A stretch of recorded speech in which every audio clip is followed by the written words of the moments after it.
कि क्या वजह थी कि मैंने कहा कि मैं लीगल एक्शन लूंगा। इस वजह से मैंने जब इसके ये हाल देखा, पैगाम मुझे भेज रहा है कि किस तरह का तशद्दुद किया, जिनसी तशद्दुद किया, तो उसके बाद मैं क्या कहता? मेरा वो चीफ ऑफ स्टाफ था, क्या मैं रिएक्ट ना करता? आप मुझे बताएं, मैं रिएक्ट करता या ना करता? तो गुजरावाला, मैं ये जरूर कहना चाहता हूं कि जो इस्लामाबाद हाई कोर्ट है, मैं आज इसलिए नहीं कह रहा कि मेरा केस लगा हुआ है। मैं जब हुकूमत में भी था, मैं अब भी ये कहता हूं कि ये जो अथर मिनल्ला का जो हाई कोर्ट है इस्लामाबाद का, इसने बड़े जबरदस्त फैसले किए हैं।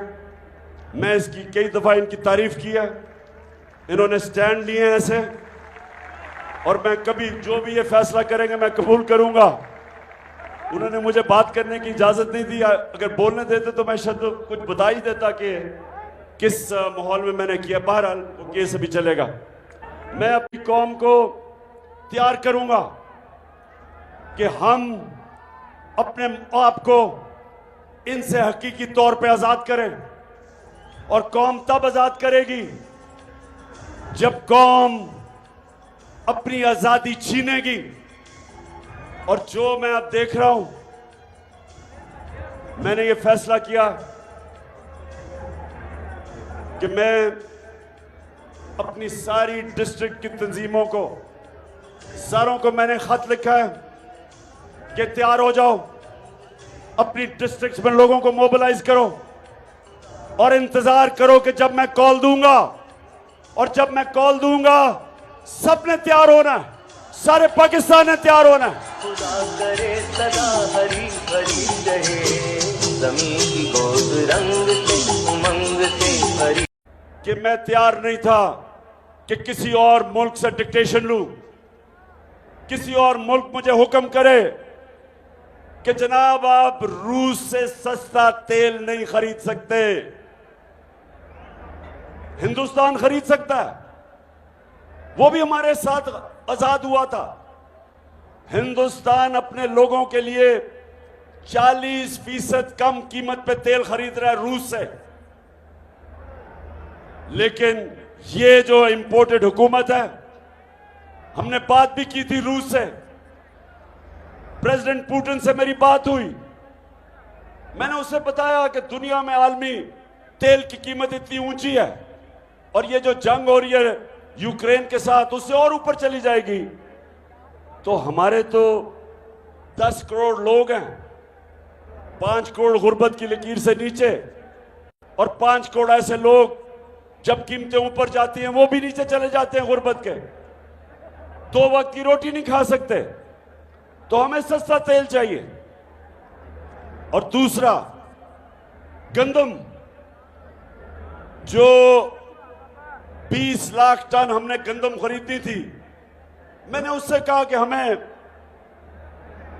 हमें डिस्काउंट पे गंदम चाहिए ताकि हम अपने लोगों को सस्ता अनाज बेच सकें।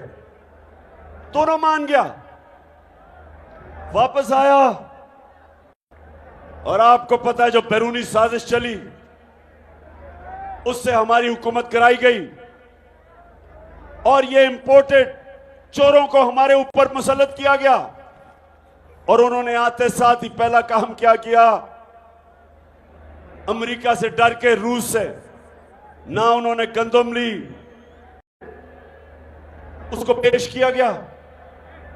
उसने मुझे वकीलों के जरिए पैगाम भिजवाया कि इन्होंने मेरे ऊपर इतना तशद्दुद किया, और सिर्फ एक चीज चाह रहे थे कि इमरान खान के खिलाफ कोई स्टेटमेंट दो। और उसने कहा कि मैं और तशद्दुद बर्दाश्त नहीं कर सकता। उसने कहा कि इन्होंने मुझे नंगा करके मेरे ऊपर तशद्दुद किया।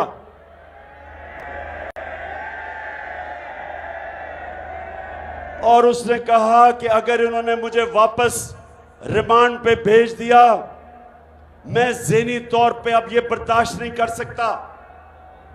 तो उसके ऊपर मैंने कहा था, जब उसको रिमांड पे भेजा गया तो मैंने तो उसके ऊपर कहा कि इसके ऊपर कानूनी कार्रवाई करेंगे।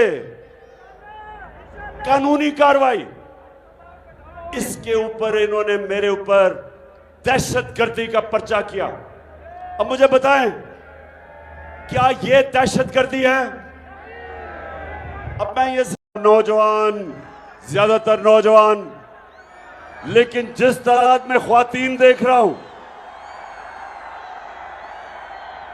मैं अल्लाह का खास तौर पर शुक्र अदा कर रहा हूं कि अल्लाह तूने मेरी कौम को जगा दिया। और जागी हुई कौम, शऊर वाली कौम, कौम जिसमें बेदारी आ जाती है, वो ही कौम अपनी हकीकी आजादी को छीनती है। और वही कौम जो हकीकी तौर पे आजाद होती है, वही कौम ऊपर जाती है। उसी कौम की परवाज ऊंची होती है।